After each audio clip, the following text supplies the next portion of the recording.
Comment oses-tu te faufiler ici? Ma mère m'a giflé à la soirée d'anniversaire en tenue de gala de mon père. Ensuite, le gouverneur s'est levé et a révélé qui j'étais réellement. La gifle a atterri avant que je ne l'entende. C'est la chose étrange quand on est frappé par sa propre mère dans un restaurant 5 étoiles. Votre cerveau n'enregistre pas le son. Il enregistre la chaleur. Le goût métallique qui inonde l'intérieur de votre joue. La façon dont le diamant de sa bague accroche votre lèvre et l'ouvre comme une coupure de papier. La façon dont chaque fourchette dans une salle à manger de 40 places se fige en l'air, suspendue dans un silence si total que vous pouvez entendre la glace se tasser dans le seau à côté de vous. Comment oses-tu te faufiler ici, gronda mon père. Ma fille de 6 ans, Maya, était assise sur les genoux du gouverneur de notre État. Elle tenait un crayon violet à la main. Elle était, 2 secondes plus tôt, en train de dessiner un cheval au dos d'un menu relié en cuir pendant que le gouverneur Michael Chin riait et faisait semblant que le cheval avait des ailes. Maintenant, elle était figée, la bouche ouverte, le crayon en lévitation, regardant sa grand-mère, une femme qu'elle avait rencontrée exactement 2 fois dans sa vie, comme si elle regardait une créature qui venait de ramper dessous la table. Ma mère n'a pas vu le gouverneur. Elle n'a pas vu sa femme, la première dame, dans sa robe Carolina Herrera sur mesure. Elle n'a pas vu les 3 policiers d'État en civil qui avaient arrêté de mâcher et repoussaient maintenant très lentement leur chaise. Elle ne voyait que moi. Elle ne voyait que la fille à qui elle avait dit 3 heures plus tôt par message texte de ne pas venir. Et à ce moment-là, avec ma lèvre en sang, avec ma petite fille qui pleurait, avec 25 des amis les plus riches de mes parents qui nous regardaient avec horreur, j'ai ressenti quelque chose que je n'avais pas ressenti depuis 7 ans. Je me sentais calme. Parce que j'avais planifié cela. J'avais planifié chaque seconde de tout cela. Je m'appelle Olivia Harrison.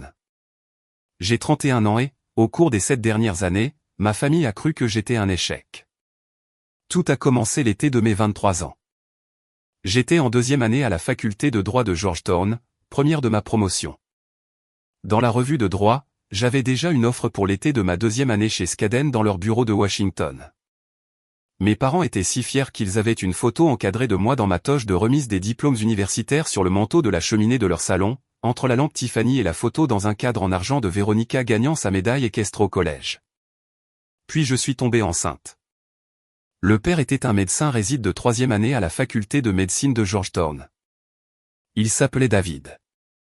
Il était gentil, fatigué, libanais et avait 29 ans. Et le jour où je lui ai dit que je gardais le bébé a été le jour où il m'a dit qu'il avait une femme à Beyrouth. Il n'avait jamais vraiment trouvé le temps de le mentionner. Je ne l'ai jamais revu. Je l'ai dit à mes parents un dimanche. Je ne l'oublierai jamais. Ma mère arrangeait des tulipes dans un vase en cristal. Mon père lisait le journal Wall Street Journal. Véronica, ma jeune sœur, âgée de 21 ans à l'époque et qui terminait ses études universitaires à Vanderbilt, mangeait un yaourt à l'îlot de la cuisine avec son téléphone à la main. J'ai dit, je suis enceinte. Je le garde. Je vais reporter la faculté de droit d'1 an. Avoir le bébé, puis terminer. Ma mère a posé les tulipes. Mon père a posé le journal. Véronica n'a même pas levé les yeux de son téléphone. Elle a juste dit dans son yaourt, « Oh mon Dieu, tu es tellement stupide. » Les mots exacts de mon père ont été, « Tu vas interrompre cette grossesse ou tu ne seras plus la bienvenue dans cette maison. » Les mots exacts de ma mère ont été, « Tu jettes tout ce que nous t'avons donné pourquoi? Un enfant bâtard d'un homme qui ne veut même pas lui donner son nom. » J'ai quitté la maison cet après-midi-là. J'ai conduit pendant 2 heures pour retourner à Georgetown. Je me suis assise dans mon appartement et j'ai pleuré pendant environ 45 minutes. Et puis j'ai arrêté. J'ai arrêté et j'ai fait une liste. C'est la chose que personne ne vous dit quand on est élevé par des gens comme mes parents. Vous apprenez à faire des listes. Vous apprenez à planifier. Vous apprenez que l'émotion est un luxe et que la stratégie est la survie. À la fin de cette nuit-là, je m'étais retiré de la faculté de droit de Georgetown. Reporté. Techniquement, j'allais revenir. J'ai postulé à 3 programmes du soir, j'ai envoyé des courriels à tous les recruteurs juridiques de la région métropolitaine de Washington. J'ai calculé exactement combien j'avais d'économies, 188 400. J'ai calculé exactement de combien j'aurais besoin pour survivre aux 18 prochains mois. 47 000 $ environ. Maya est née un mardi de mars à 4h17 du matin. Elle pesait 6 livres 11 onces. Je l'ai tenue dans mes bras à l'hôpital, seule.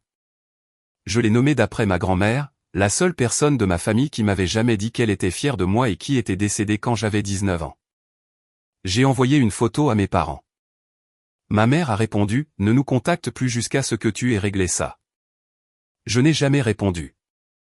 J'ai terminé la faculté de droit à George Mason le soir tout en travaillant à temps plein comme assistante juridique dans une entreprise contractante de défense de taille moyenne appelée Meridian Défense Solutions. Maya dormait dans un parc pour bébés sous mon bureau pendant les gardes de nuit. L'associé principal, un homme nommé Robert Aurin, avait l'habitude de lui apporter des biscuits en forme d'animaux provenant du garde-manger de sa fille. J'ai obtenu mon diplôme en 3 ans, j'ai réussi l'examen du barreau du premier coup, je suis devenue avocate associée principale, conseillère juridique, avocate générale adjointe. Il y a 3 ans, quand j'avais 28 ans, Robert Aurin m'a appelé dans son bureau, a glissé un contrat sur son bureau et a dit « Olivia, je veux que tu sois ma directrice juridique. » Salaire de base, 290 000 $ avec des primes et des actions. L'année dernière, j'ai gagné 384 000 $. Je possède une maison de 4 chambres dans une banlieue verdoyante. Je conduis une Tesla Model I. J'ai un plan de retraite qui ferait pleurer mon père. Maya a un compte d'épargne pour l'université qui s'élève actuellement à 214 000 $. Parce que chaque Noël, chaque anniversaire, chaque mardi choisi au hasard où je me sentais reconnaissante, j'y mettais de l'argent. Et ma famille n'a aucune idée de l'existence de tout cela. Parce qu'il y a 7 ans, lorsque je leur ai envoyé cette photo de l'hôpital, ils ont décidé que j'étais une blague. Et j'ai décidé de les laisser continuer à le croire. Vous devez comprendre le genre de famille d'où je viens pour comprendre pourquoi. Mon père, Richard Harrison, est vice-président régional dans une société de gestion de patrimoine privé. Ma mère, Diane Harrison, siège au conseil d'administration de 3 œuvres de charité et n'a jamais travaillé un seul jour de sa vie. Ils vivent dans une maison d'une valeur de 2,3 millions dans une ville où tout le monde connaît tout le monde. Véronica a 28 ans maintenant, n'a jamais gardé un emploi plus de 14 mois, et vit dans un appartement que mes parents lui ont acheté comptant. Tout leur monde social fonctionne sur les apparences. Donc, quand leur fille est née, celle de la faculté de droit de Georgetown, la future associée dans un prestigieux cabinet d'avocats, est tombée enceinte et a ruiné sa vie, ils ont dû limiter les dégâts. Ils ont dû inventer une histoire. L'histoire qu'ils ont inventée était celle-ci. Olivia a fait une erreur. Olivia est une assistante juridique qui a du mal à s'en sortir dans un petit cabinet. Olivia vit dans un minuscule appartement. Olivia fait de son mieux. Que Dieu la bénisse. Mais elle ne fait plus vraiment partie de la famille. C'est la phrase que ma mère utilisait lors des soirées. Je le sais de plusieurs sources. Elle ne fait plus vraiment partie de la famille. Une fois, il y a environ 4 ans, je suis tombé sur l'une des amies de ma mère, Linda Castiano, qui dirige le comité d'accueil du club privé, dans un supermarché Whole Foods. Elle m'a regardé comme si j'étais un fantôme. Puis elle a regardé Maya, qui avait 3 ans à l'époque, assise dans le chariot en train de manger des framboises. « Oh, ma chérie », a dit Linda de cette voix que les femmes riches utilisent quand elles veulent vous faire savoir qu'elles sont gentilles. « Ta mère m'a dit que tu allais beaucoup mieux. Est-ce que les médicaments aident ? » Je n'avais jamais pris de médicaments, mais c'était l'histoire. Olivia ne va pas bien. Olivia est instable. Olivia a fait de mauvais choix. C'est la version qu'ils ont vendue. L'autre version, la version de la directrice juridique, aurait signifié admettre qu'ils avaient tort. Et mes parents mettraient le feu à leur propre maison avant d'admettre qu'ils avaient tort sur quoi que ce soit. Donc, j'ai laissé faire. J'ai laissé faire pendant 7 ans. Parce que voici la chose à propos de la stratégie. Plus vous laissez quelqu'un vous sous-estimer longtemps, plus le règlement de compte éventuel sera grand. Je ne cherchais pas à me venger. Je veux être clair à ce sujet. Je n'étais pas assise dans ma maison de 4 chambres à comploter. J'avais un enfant à élever. J'avais une carrière à bâtir. J'avais une vie, une vraie vie, une vie bien remplie. Et il n'en faisait pas partie. Mais je savais au fond de moi que le jour viendrait, le jour où ils auraient besoin de quelque chose de moi, et je devrais décider quoi faire. Ce jour est arrivé un mercredi d'octobre. Le message texte est arrivé à 3h47 de l'après-midi. J'étais à mon bureau, en appel avec l'avocat général du Pentagone au sujet d'un litige de sous-traitance, lorsque mon téléphone a vibré. J'ai baissé les yeux. C'était de ma mère. J'ai mis l'appel en sourdine.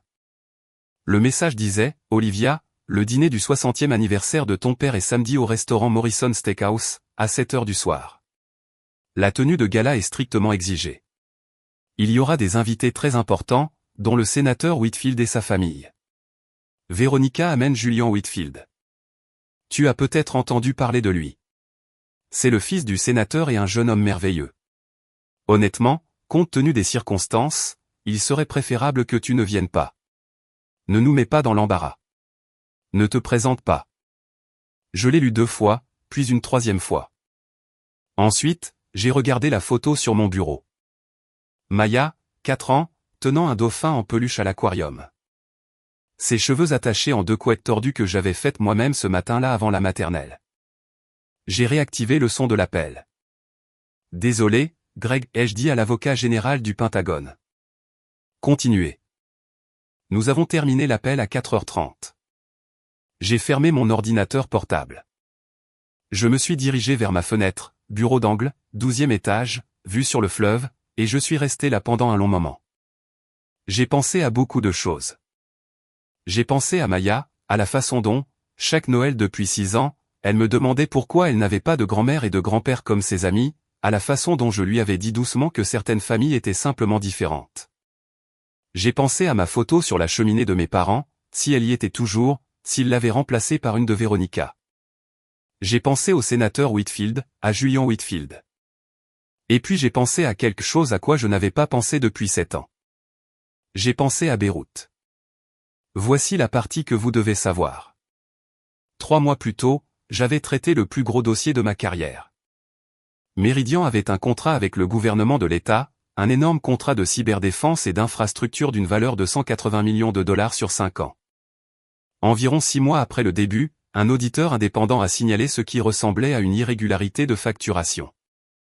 Le bureau du procureur général de l'État s'en est mêlé. Des rumeurs couraient selon lesquelles l'État allait résilier le contrat, récupérer l'argent et nous poursuivre pour fraude. Ce n'était pas une fraude. C'était un problème comptable causé par une erreur de saisie de données d'un employé de l'État. Mais prouver cela, le démêler, le présenter proprement au bureau du procureur général et au gouverneur, cela a pris 5 mois de ma vie et de la vie des 15 avocats de mon équipe. J'ai personnellement rédigé le dossier. Je me suis personnellement assise de l'autre côté de la table face à l'avocat principal du gouverneur. Je suis personnellement entré dans le bureau du gouverneur un jeudi après-midi avec un classeur de documentation que j'avais passé 6 semaines à constituer. Et j'ai exposé les raisons pour lesquelles notre contrat devait être maintenu et pourquoi les 180 millions de dollars de l'État devaient rester alloués en toute sécurité à la défense de sa propre infrastructure numérique. Le gouverneur Michael Chin, à 3 ans du début de son premier mandat, âgé de 58 ans, ancien procureur des États-Unis, pragmatique, brillant, m'a écouté pendant 90 minutes. Quand j'ai terminé, il a dit, « Mademoiselle Harrison, vous venez de faire économiser une somme énorme aux contribuables de cet État, et vous avez sauvé mon administration d'un scandale qui nous aurait dévoré tout cru. » Il s'est levé. Il a contourné le bureau. Il m'a serré la main. Il a dit, « Je vous dois un dîner. Dites-moi quand. » C'était le genre de choses que disent les politiciens, le genre de choses auxquelles on hoche la tête et on sourit sans jamais en profiter. J'avais hoché la tête. J'avais souri. Je n'en avais pas profité jusqu'à ce mercredi d'octobre à 4h47 de l'après-midi, au moment où j'ai pris mon téléphone et appelé la ligne directe que son chef de cabinet m'avait donnée. Olivia, la voix du gouverneur s'est fait entendre, chaleureuse et amusée. Je me demandais quand j'aurais de vos nouvelles. Michael, ai-je dit. J'aimerais accepter ce dîner. Dites-moi où. J'ai nommé l'endroit. J'ai nommé l'heure. Je lui ai dit d'amener sa femme. Il a ri. Il a dit, c'est d'accord. J'ai hâte d'y être. Puis j'ai raccroché. J'ai conduit pour rentrer à la maison. J'ai récupéré Maya de son programme parascolaire. Je lui ai préparé des macaronis au fromage avec des saucisses coupées en petites étoiles, comme elle les aimait. Je lui ai donné un bain. Je lui ai lu 2 chapitres de la toile de Charlotte. Je l'ai bordé. Ensuite, je suis allé dans mon placard et j'ai sorti la robe. La robe était une création sur mesure d'Oscar de la Renta que j'avais achetée 18 mois plus tôt pour un gala de l'industrie auquel je n'avais finalement pas assisté parce que Maya avait attrapé la grippe. Elle était noire, longue, dévoilant les épaules. Elle avait coûté plus cher que la première voiture de mes parents. Je l'avais fait nettoyer et ranger, en attendant une occasion qui en soit digne. C'était l'occasion. Samedi matin, j'ai emmené Maya se faire coiffer. Je lui avais aussi acheté une robe. Une petite chose en soie noire avec un nœud en satin à la taille. Elle ressemblait, quand elle l'a mise, à une star de cinéma miniature. Elle a tourbillonné devant le miroir et m'a demandé si elle pouvait mettre du rouge à lèvres. Un peu, ai-je dit, le rose. Je lui ai dit que nous allions dîner dans un restaurant chic. Je lui ai dit qu'elle allait rencontrer des personnes importantes. Je lui ai dit très prudemment qu'elle pourrait aussi voir sa grand-mère et son grand-père. Elle est devenue silencieuse. Elle a dit, « Est-ce qu'ils vont être méchants avec toi ?» Mon cœur s'est brisé. Ils pourraient essayer, ai-je dit. Mais tout ira bien. Maman gère la situation. Elle a hoché la tête très sérieusement. De la façon dont les enfants de 6 ans hochent la tête quand ils font semblant de comprendre les choses d'adultes. Puis elle a dit, « Maman ? » Oui, mon bébé. Est-ce que je peux apporter mon crayon violet ? Tu peux apporter tous tes crayons. Elle a apporté tous ses crayons. Elle les a apportés dans un petit sac à main doré que je lui avais offert pour son anniversaire. Elle m'a tenu la main jusqu'à la voiture. Nous sommes arrivés au Morrison Steakhouse à 6h58 du soir. La voiture du gouverneur était déjà là. Celle de sa femme aussi. Tout comme la berline banalisée transportant son équipe de sécurité. Le maître d'hôtel, un homme nommé Antoine, à qui j'avais parlé 3 fois cette semaine-là pour coordonner les choses, m'a reconnu immédiatement. Il avait reçu l'instruction de nous asseoir à la banquette d'angle, celle avec une ligne de vue dégagée sur la porte d'entrée. Quiconque entrerait dans la salle à manger principale du Morrison verrait notre table dans les 4 secondes suivant son entrée. C'était délibéré. Le gouverneur Chin s'est levé quand nous nous sommes approchés. Il était encore plus grand en personne que dans mes souvenirs. Il m'a serré dans ses bras, un vrai câlin, pas un câlin de politicien. Et puis il s'est agenouillé et a serré la main de Maya très solennellement. « Tu dois être Maya, a-t-il dit. J'ai entendu dire que tu es une artiste très importante. » Maya l'a fixé du regard. « Vous êtes l'homme de la télévision, a-t-elle dit. »« C'est exact. »« Êtes-vous un vrai roi ?» La première dame, Suzanne Chin, âgée de 60 ans, ancienne juge fédérale, tranchante comme un rasoir et 2 fois plus chaleureuse, a éclaté de rire. « Ma chérie, a-t-elle dit. Il aimerait bien. » Nous nous sommes assis. On a donné à Maya le siège à côté du gouverneur. Elle a immédiatement sorti ses crayons et a commencé à dessiner au dos de son menu. Le gouverneur s'est penché et lui a demandé ce qu'elle dessinait. « Un cheval, a-t-elle dit. Comment s'appelle le cheval ? » Suzanne. Elle a pointé du doigt la première dame. Madame Chin s'est presque étouffée avec son eau. Nous avons commandé des boissons. Le gouverneur a commandé un Manhattan. Sa femme a commandé un verre de Sancerre. J'ai commandé un verre de Bordeaux. Maya a commandé un Shirley Temple avec 3 cerises. Il était 7h09 du soir. À 7h12, les portes d'entrée du Morrison se sont grandes ouvertes. Et ma famille est arrivée. Il faut imaginer la scène. 25 invités. Ma mère en tête, vêtue d'une robe vert émeraude jusqu'au sol, couverte des diamants que mon père lui avait offerts pour leur 30e anniversaire. Mon père, un demi-pas derrière elle en smoking, ressemblant exactement au vice-président régional d'une société de gestion de patrimoine à sa fête de 60e anniversaire. Véronica ensuite, dans une robe bustier rouge, les cheveux coiffés en un chignon, souriant comme une femme qui a enfin décroché le prix qu'elle avait chassé toute sa vie. Et derrière elle, 3 pas en arrière, Julian Whitfield. Julian Whitfield, âgé de 32 ans, diplômé en droit de Yale, en voie de devenir associé chez Cravate, fils du sénateur Marcus Whitfield, républicain, dont ma sœur se vantait sur Instagram depuis 6 mois. Julian Whitfield, que j'avais vu pour la dernière fois dans le couloir de la bibliothèque de la faculté de droit de Georgetown il y a 8 ans et demi, où il avait été mon partenaire d'études pendant 3 semestres et ce qui se rapprochait le plus d'un véritable ami à la faculté de droit. Et la personne qui m'avait emmené prendre un café le matin après que j'ai réalisé que j'étais enceinte, qui m'avait tenu la main et m'avait dit que tout irait bien peu importe ce que je déciderais. Julian Whitfield, qui n'avait aucune idée, absolument aucune idée que la sœur à problème dont sa nouvelle petite amie n'arrêtait pas de se plaindre, c'était moi. Je suis resté très immobile. J'ai regardé ma mère scruter la pièce. Elle n'a pas vu le gouverneur. Elle n'a vu personne. Elle m'a vu. Elle m'a vu dans une robe qui coûtait plus cher que sa voiture, assise sur une banquette près de la fenêtre avec ma fille de 6 ans sur les genoux d'un homme dont elle n'avait pas encore assimilé le visage. Son visage a fait quelque chose que je ne lui avais jamais vu faire auparavant. Il est devenu violet. Elle s'est détachée du groupe. Elle a traversé la salle à manger à grands pas. Elle se déplaçait si vite que mon père a dû à moitié trottiner pour suivre. Véronica suivait derrière, avec un sourire narquois, flairant le divertissement. Julian, le dernier de la file, regardait son téléphone. Ma mère a atteint la table. Olivia, a-t-elle dit d'une voix qui a porté à travers les 40 places de la salle. Comment oses-tu venir ici après que je t'ai dit de rester à l'écart? L'homme à la table d'à côté a posé sa fourchette. Maman, ai-je dit doucement. Tu te mets dans l'embarras. Je me mets dans l'embarras? Sa voix s'est brisée et est montée dans les aigus.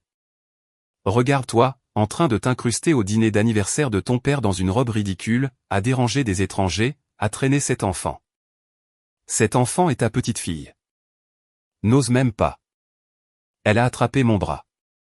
Ses ongles, manucurés, avec une pointe à la française, laqués pour un rendu très brillant, se sont enfoncés dans ma peau. J'ai senti la piqûre. J'ai senti le sang. Je n'ai pas bougé. C'est à ce moment-là que mon père l'a rattrapé. Pour l'amour de Dieu, Olivia, a-t-il sifflé. Le sénateur Whitfield est juste derrière nous. Prends l'enfant et pars par la cuisine. Nous réglerons cela plus tard. C'est à ce moment-là que Véronica a vu son opportunité. Elle s'est avancée, souriant de toutes ses dents. Regarde-toi, m'a-t-elle dit, à faire semblant d'être quelqu'un. Où as-tu volé la robe? Sur Rent the Runway? Tu es une assistante juridique. C'est une soirée de gala. Ce soir, c'est pour la famille de Julian, pas pour ton triste petit fantasme. Et juste à ce moment-là, la gifle. La paume ouverte de ma mère. Ma pommette. L'éclair de douleur. Le goût métallique. Le filet chaud au coin de ma bouche. Maya a crié. C'était un petit cri, le genre qu'une enfant pousse quand elle essaie très fort d'être courageuse. La première dame l'a soulevée des genoux du gouverneur, l'a tiré dans ses propres bras et a couvert ses oreilles avec ses mains. La salle à manger était devenue complètement silencieuse. C'est à ce moment-là que Julian Whitfield, ayant enfin rangé son téléphone, a levé les yeux. Il a regardé Véronica, puis ma mère, puis moi. Son visage a pris la couleur du vieux papier. Olivia, a-t-il chuchoté. Olivia Harrison. Véronica a attrapé son bras. Julian, ignore-la. C'est ma sœur à problème. Je t'ai parlé d'elle. Attends. Il a retiré son bras comme si elle l'avait brûlé. Il m'a fixé. Tu es sa sœur? Ne lui parle pas, Julian, a cinglé ma mère. Elle n'est rien. Elle n'est personne. C'est une assistante juridique qui est tombée enceinte d'un docteur quelconque et a ruiné ça. C'est à ce moment-là que le gouverneur a posé son verre de vin. Ce fut le plus petit des sons, un verre sur du lin blanc, mais il a résonné dans cette pièce silencieuse comme le marteau d'un juge. Il s'est levé. 1,90 m, en smoking, hérissé de colère. Il a passé Maya très doucement à sa femme. Il a contourné la table. Il a marché lentement jusqu'à se tenir directement entre ma mère et moi. Il ne m'a pas regardé. Il l'a regardée, elle. Madame Harrison, a-t-il dit. Sa voix était si calme que les gens à deux tables de là se sont penchés en avant pour l'entendre. Je réfléchirai très, très attentivement à votre prochaine phrase. La bouche de mon père s'est grande ouverte. On pouvait littéralement voir les synapses s'activer derrière ses yeux. Le visage. Le visage à la télévision. Le visage sur la couverture du magazine dans son propre bureau. Gouverneur Chin, a-t-il balbutié. C'est exact. Les yeux du gouverneur se sont posés lentement sur ma mère. Sur Véronica. De nouveau sur mon père. Et la femme que vous venez de gifler devant tout ce restaurant, devant ma femme, devant sa propre fille. Il a fait une pause. J'ai rejoué cette pause dans ma tête 1 millier de fois. Elle a duré peut-être 2 secondes. Elle a semblé durer 1 an. Point est la raison pour laquelle cet État a encore 180 millions de dollars dans son budget. Le verre de vin dans la main de ma mère a glissé. Il ne s'est pas brisé. Il s'est juste renversé et le Bordeaux s'est déversé, sombre et lent, sur le devant de sa robe émeraude. Elle ne l'a pas remarqué. Le gouverneur a souri. Ce n'était pas un sourire aimable. Maintenant, a-t-il dit, dois-je leur dire qui est vraiment Olivia? On aurait pu entendre une mouche voler. Je veux que vous imaginiez une seconde à quoi cela ressemblait pour la salle. Un gouverneur de l'État d'1,90 m. Une première dame berçant une enfant de 6 ans en sanglots. Une femme dans une robe à 14 000 $ saignant du bras là où sa propre mère l'avait griffée. Une mondaine trempée de vin, figée au milieu d'une insulte.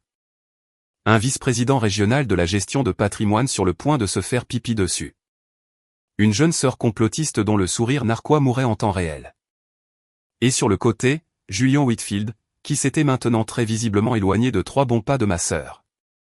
Derrière Julian, le reste du groupe avait commencé à arriver.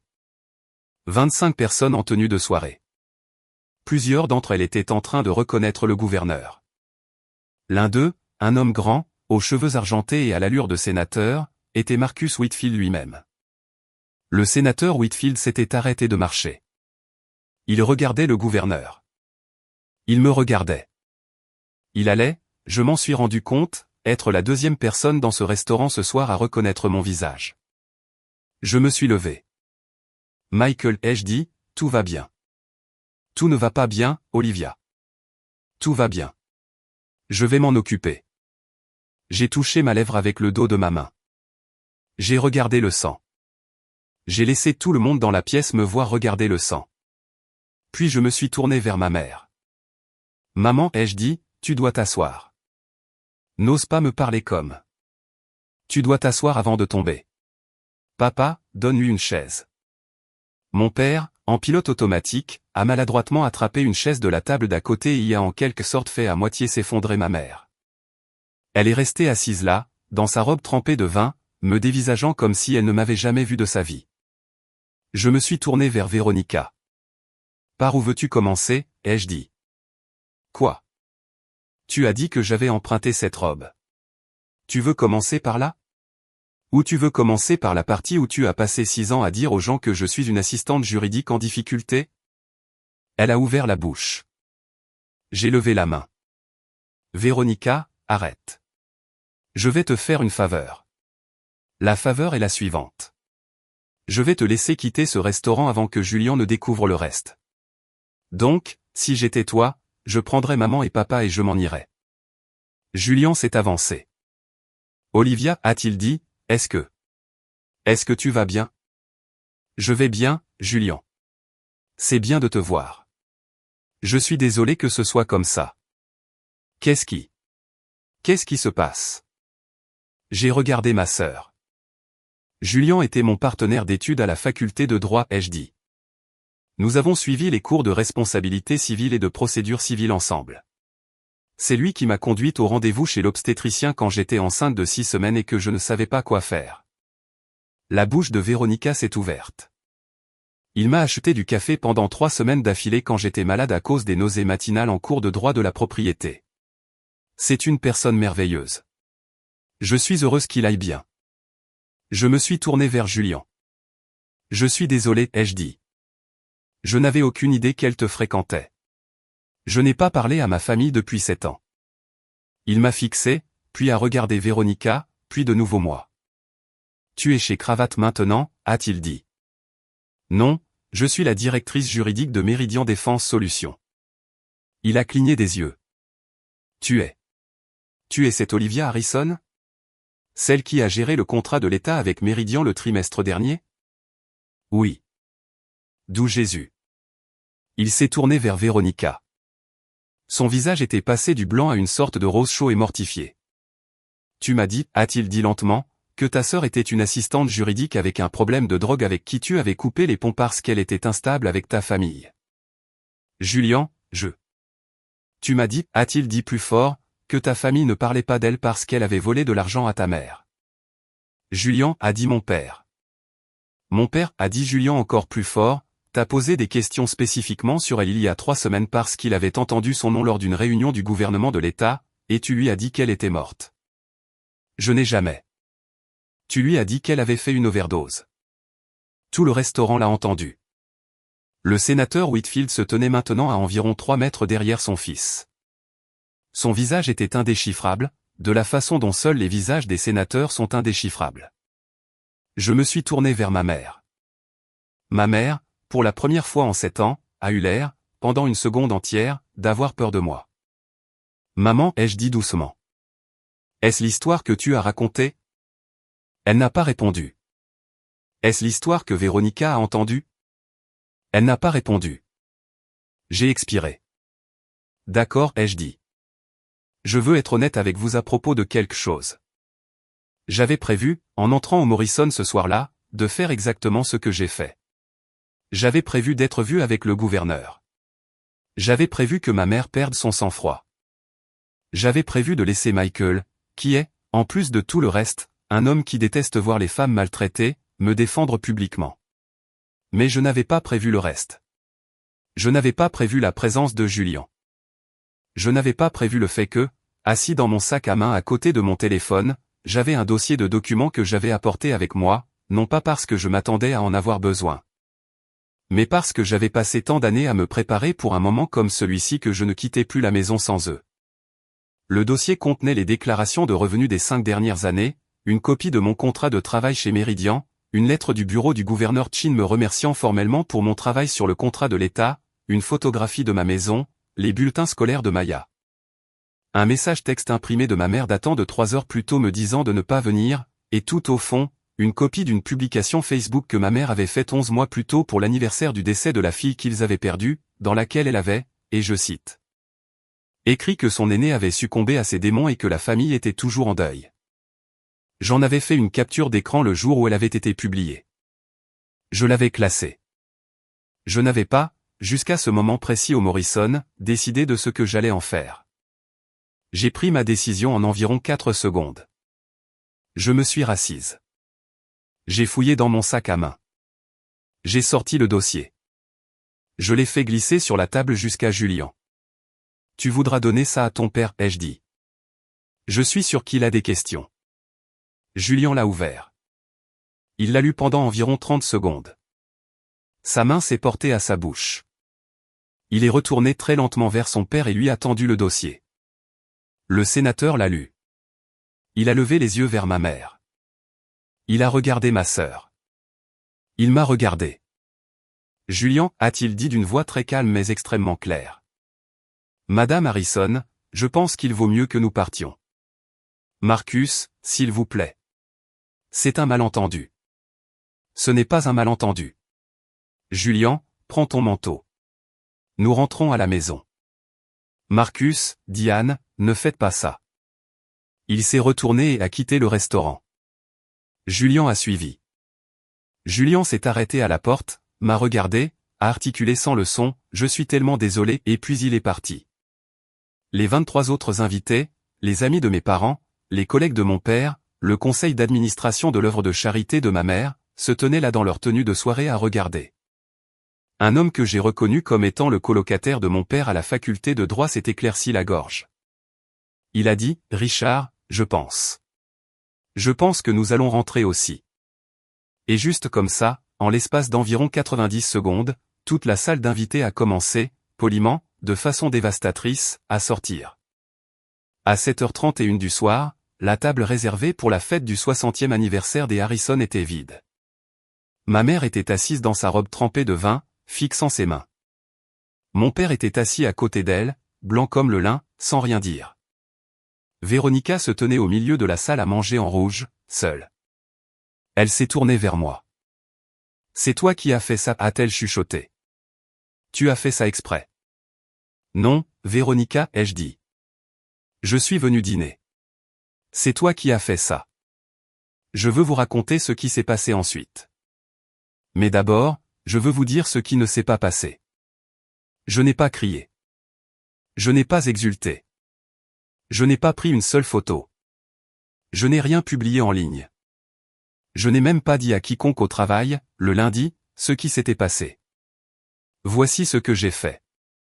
J'ai demandé à Antoine, le maître d'hôtel, d'apporter s'il vous plaît à ma famille une nouvelle tournée de boissons sur mon addition et de bien vouloir mettre tout leur dîner d'anniversaire sur mon compte quand ils seraient prêts à commander. Il m'a regardé comme si j'étais folle. Madame, a-t-il dit. S'il vous plaît, ai-je dit. Peu importe ce qu'ils veulent manger, c'est pour moi. Puis je me suis levé. J'ai repris Maya des bras de la première dame. J'ai remercié le gouverneur et Madame Chin d'être venus. J'ai embrassé ma fille sur le sommet de la tête et je lui ai demandé si elle voulait un dessert. Elle a hoché la tête. Nous sommes passés lentement devant la table de mes parents.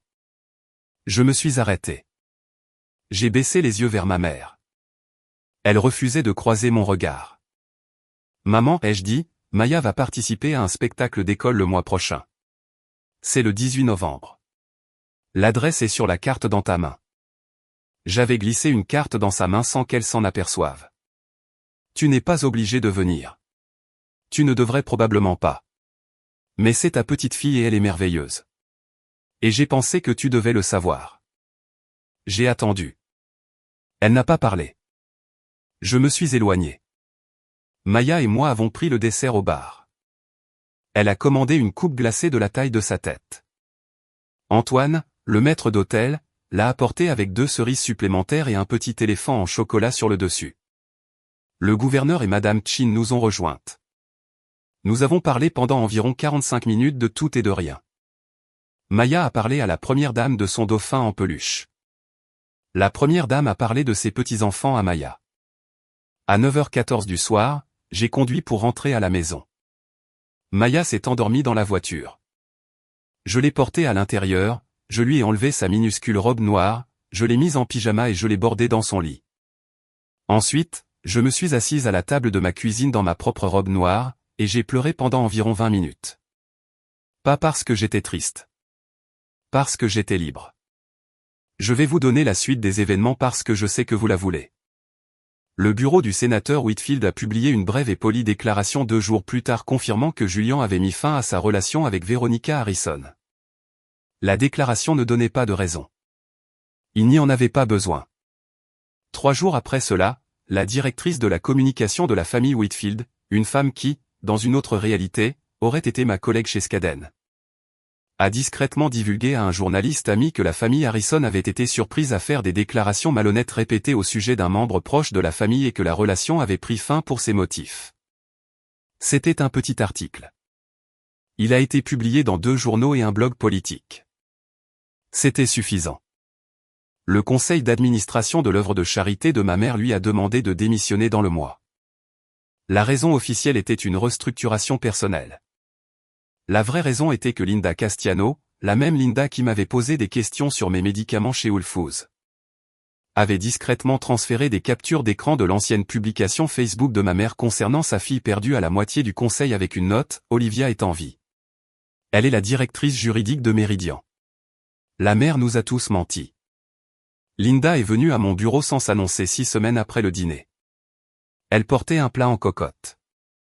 Elle a pleuré. Elle s'est excusée pendant 1 heure. Je lui ai pardonné.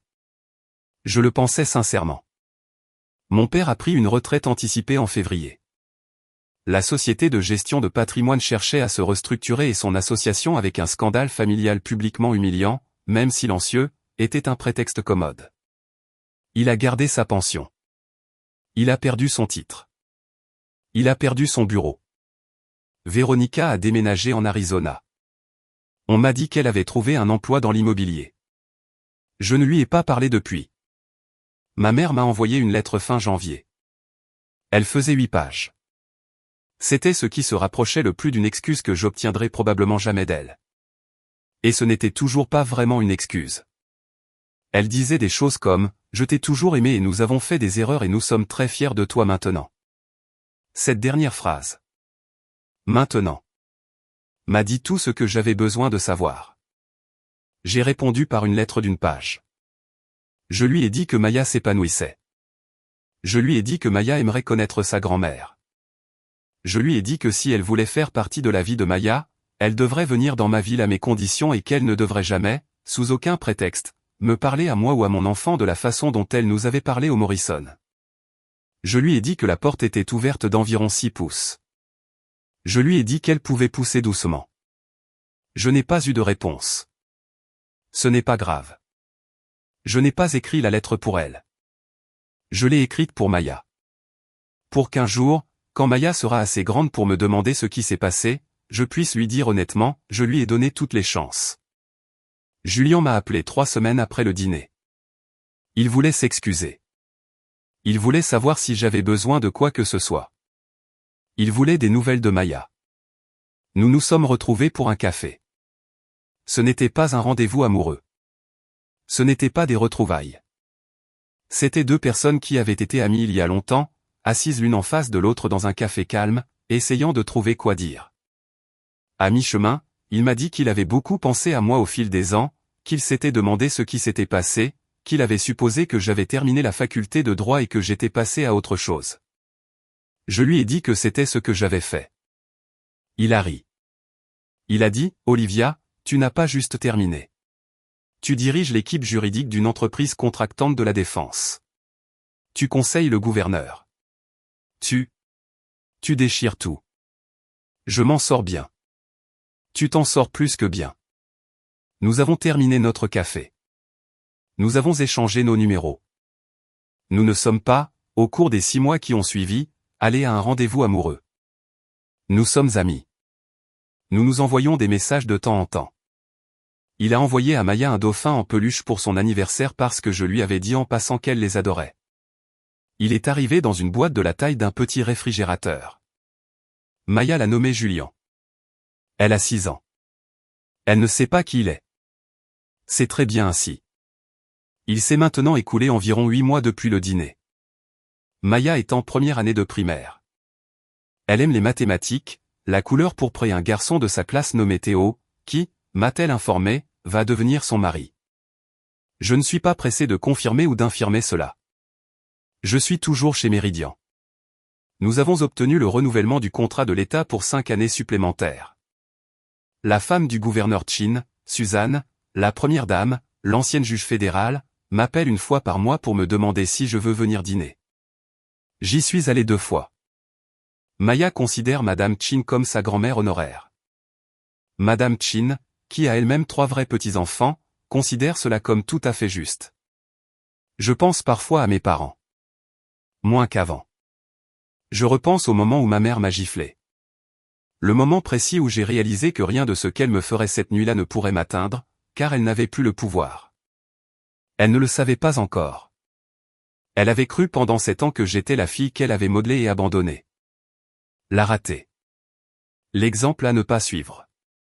Elle ne s'était pas rendue compte que l'exemple à ne pas suivre s'était bâti une vie qu'elle n'aurait pas pu imaginer, dans une ville qu'elle n'avait jamais visitée, avec une fille qu'elle n'avait jamais rencontrée, en utilisant le cerveau qu'elle avait essayé de briser.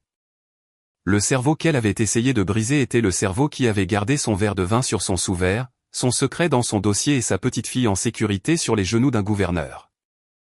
J'y pense beaucoup. Je pense à ma fille qui a 6 ans, qui s'est assise ce soir-là sur les genoux de l'homme le plus puissant de notre État en dessinant un cheval avec des ailes. Je pense à la façon dont elle a regardé sa grand-mère, dont elle l'a vraiment regardée, 7 secondes avant que la gifle n'atterrisse, et à la façon dont je pouvais voir, même à ce moment-là, qu'elle comprenait exactement quel genre de femme elle regardait. Les enfants savent. Ils savent toujours. C'est ce que ces femmes n'ont jamais compris. Quels que soient les mensonges que vous racontez sur votre propre enfant, le monde finit toujours par le découvrir. Et quelle que soit la cruauté que vous enseignez à la génération suivante. La génération suivante grandit, entre dans un restaurant avec une robe qui a coûté plus cher que votre voiture, et elle décide, dans un moment de silence, si elle sera cruelle en retour. J'ai décidé de ne pas être cruelle. J'ai décidé d'être précise. La gifle a guéri en 1 semaine. L'ecchymose sur mon bras a pris plus de temps. Les croissants des ongles de ma mère ont laissé 4 minuscules cicatrices sur mon avant-bras que l'on peut encore voir si l'on regarde attentivement. Je les garde. Je ne les dissimule pas. De temps en temps, lorsque je suis dans une déposition ou assise en face de l'avocat de la partie adverse, ou en train d'entrer dans le manoir du gouverneur pour un dîner auquel j'aurais autrefois rêvé d'être invité, je jette un coup d'œil à mon bras et je les vois. 4 petits croissants. 4 petits rappels que les personnes qui ont essayé de me cacher comme un sale secret ne se sont pas rendues compte qu'elles cachaient la mauvaise fille. Que la femme qu'ils appelaient une assistante juridique est entrée dans ce restaurant et en est ressortie comme une légende. Et que la petite fille de 6 ans dessinant un cheval avec des ailes au dos d'un menu en cuir, celle qui a entendu sa grand-mère dire que sa mère n'était rien, grandira en sachant exactement qui est sa mère. Une femme qui a attendu 7 ans. Une femme qui a décroché le téléphone. Une femme qui n'a pas eu à lever le petit doigt à la fin parce que la vérité l'a levé pour elle. Si vous êtes arrivé jusqu'ici, vous savez déjà combien coûtait la robe. Vous savez déjà ce que valait le silence. La seule chose qui reste est de savoir si, la prochaine fois que quelqu'un vous dira que vous n'êtes rien, vous vous souviendrez. Les personnes qui vous considèrent comme une cause perdue sont celles que vous finissez par inviter à dîner, juste pour les regarder comprendre qui a occupé la place d'honneur depuis le début.